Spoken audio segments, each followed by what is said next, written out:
basado en la búsqueda del conocimiento para superarse. Creatividad y un espíritu inquieto es lo que nos caracteriza y nos ha hecho evolucionar. Desde la antigüedad, con Sócrates y sus discípulos, se adentraron al alma humana. ¿Cómo pensamos? ¿Por qué actuamos? ¿Qué nos une y nos motiva? En este trabajo haremos un recorrido por todas las teorías donde sus exponentes buscaron el análisis de nuestros sueños y qué representan. Descubrieron que tenemos una mente consciente e inconsciente. Estructuraron nuestro comportamiento, cómo percibimos nuestro entorno y cómo éste nos afecta. Nuestro esfuerzo por autorrealizarnos, un recorrido por nuestra evolución mental que ha ido de la mano con el desarrollo de teorías ajustadas al entorno y acontecimientos sociales y geográficos vividos en diferentes épocas. No somos seres aislados, somos un todo y la unión de factores de nuestro proceso interno y evolución externa. El medio nos afecta y nosotros afectamos nuestro entorno en una retroalimentación continua, siempre queriendo más, desarrollando el intelecto como un medio de conservación humana. Queremos dejar una huella de nuestra mente en la inteligencia artificial. En últimas, todos los conocimientos unidos a la tecnología y medio de programación han permitido convertir lo invisible en visible. La pregunta es, ¿haremos buen uso de nuestros conocimientos y descubrimientos? ¿Serán solo usados en pro de intereses privados y sed de poder y control de algunos? Creemos que la respuesta está en nuestra supervivencia, en el amor propio y el amor por nuestra descendencia. Nuevos vientos soplan en pro de nuestra conservación.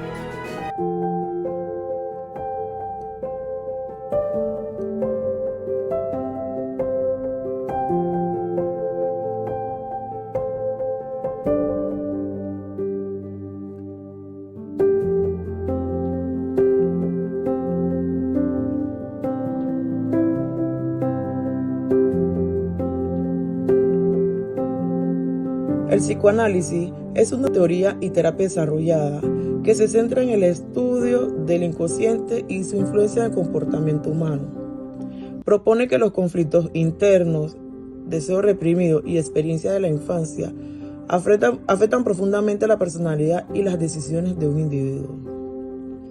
La terapia psicoanalítica busca explorar estos aspectos a través de técnicas como la asociación libre, el análisis de los sueños y la transferencia, con el fin de que el paciente logre una mayor comprensión de sí mismo y resuelva sus conflictos internos. El objeto de estudio de la psicología de la Gestalt. La psicología de la Gestalt se centra en cómo los seres humanos perciben el mundo en términos de configuraciones completas y no como una mera suma de elementos individuales. Según la teoría Gestalt, la mente organiza los estímulos sensoriales en patrones, figuras y fondos, lo que permite una mejor comprensión. El objeto de estudio de la psicología Gestalt abarca áreas como la percepción visual, la resolución de problemas, la organización cognitiva y la interpretación de las relaciones espaciales y temporales. Los métodos de la psicología de la Gestalt son principalmente basados en la observación directa y la experimentación. Entre los principales métodos tenemos la experimentación controlada. Se realizan experimentos para darnos cuenta cómo las personas perciben las figuras y los fondos y de esta forma poder analizar. La observación, donde se estudian las experiencias conscientes de los individuos, enfocándose en cómo se interpreta y se organiza los estímulos. Entre los principales exponentes de la psicología de la Gestalt tenemos a Max Weindemer, quien es el fundador de la psicología de la Gestalt y es muy conocido por su estudio del movimiento aparente. Wolfgang Kohler, conocido por su estudio de la resolución de problemas en animales, específicamente estudios en chimpancés. Kurt Koffa, quien amplió el alcance de la psicología de la Gestalt, no solo enfocándose en la percepción, sino también en el desarrollo infantil. El contexto histórico de la psicología de la Gestalt. La psicología de la Gestalt surgió a principios del siglo XX en Alemania, en un momento en el que las teorías reduccionistas dominaban la psicología.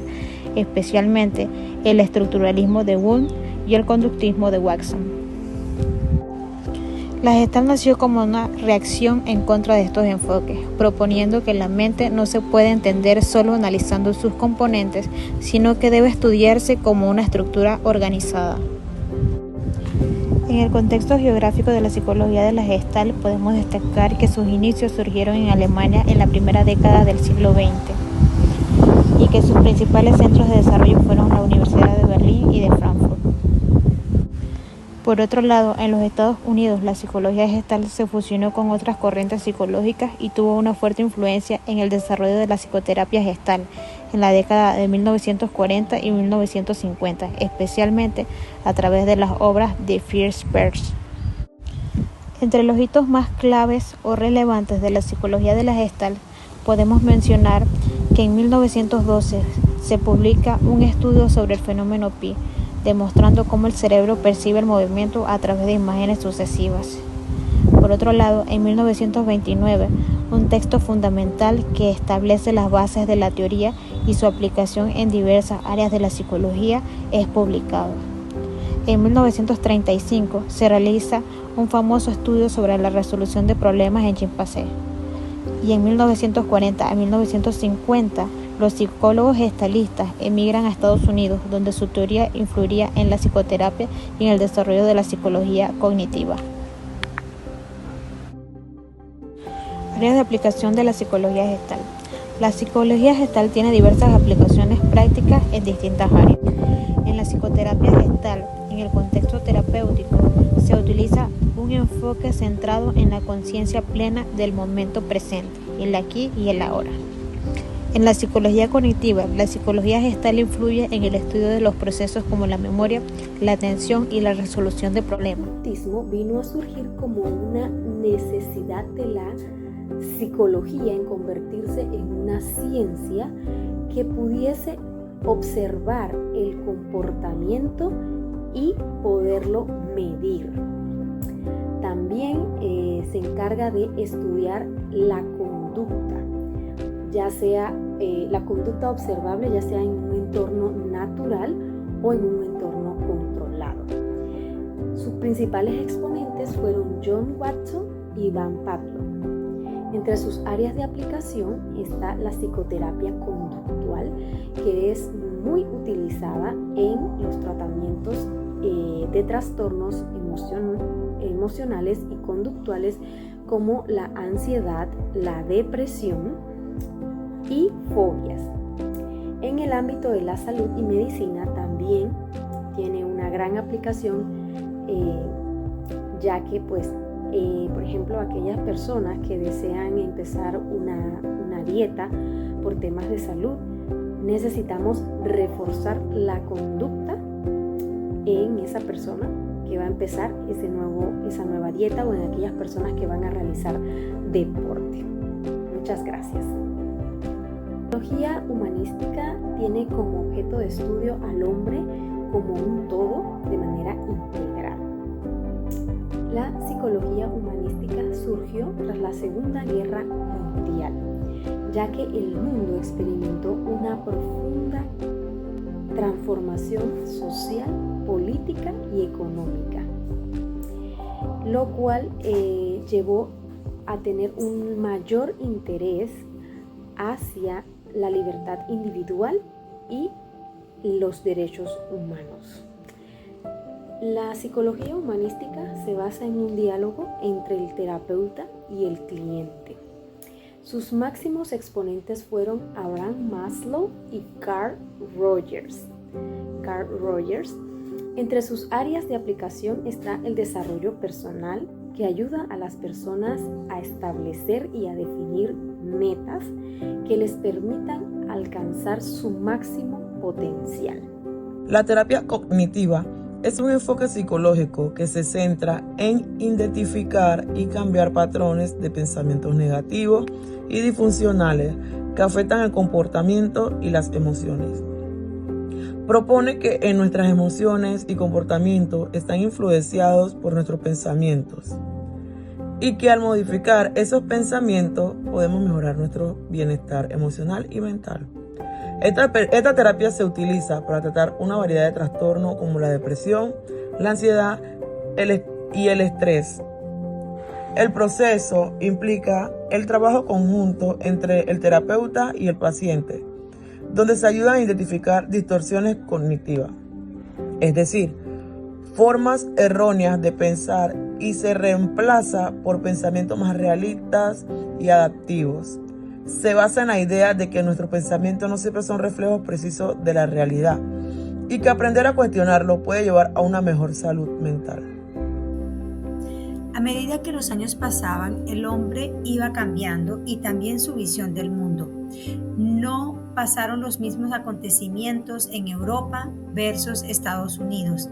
Había un cambio geográfico y social, y eso influyó también en las teorías y cómo estudiaron la mente humana. Mientras que en Estados Unidos se enfocaban en estudiar la conducta del hombre y no los procesos mentales, en Europa todavía la filosofía no se desconectó de la psicología en el estudio de la mente. Es por eso que tal vez en Europa y América los pensamientos son muy diferentes, a diferencia de hoy que no está tan marcado por la globalización que hay. El modelo experimental en Europa era la introspección, mientras que en Estados Unidos era la observación, y este último se relacionaba con el estímulo-respuesta. En cambio en Europa era la experiencia consciente y conciencia. El estructuralismo definitivamente, al estudiar el cerebro humano, fue el que sentó las bases para la psicología científica, influyó en todas estas teorías que estamos estudiando. El psicoanálisis le dio mucha importancia, sobrevaloró el sexo y también el pasado, en contraposición con la teoría de Gestalt, que se basaba era en el presente y la parte emocional del individuo.